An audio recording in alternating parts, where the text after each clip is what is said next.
You've probably heard about big companies paying little to no taxes and wondered, how do they do it? Today I'm breaking down one of the most talked about legal tax minimization strategies out there: royalty payments to offshore holding companies. Here's the gist. First, a company sets up a holding company in a low-tax country. Think Ireland or the Cayman Islands. The main job of this offshore company?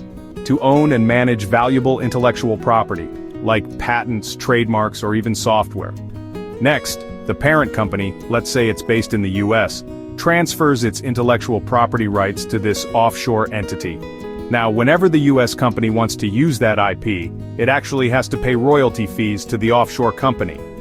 These royalty payments aren't just a formality, they're business expenses. That means every dollar sent offshore is one less dollar taxed in the US.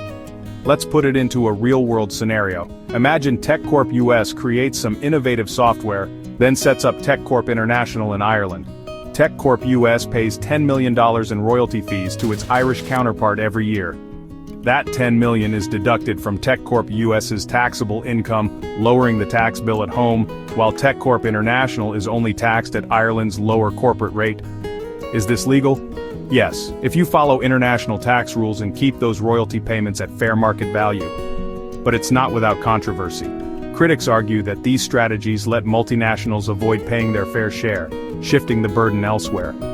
There are some key things to keep in mind. Transfer pricing rules are strict, and many countries now require real business activity, actual employees, not just a mailbox. And don't forget the reputational risk of aggressive tax moves. Bottom line? Using offshore holding companies for IP licensing is a complex but legal way to minimize taxes. Just make sure you're on solid legal ground, and weigh the ethical and public relations impact before jumping in.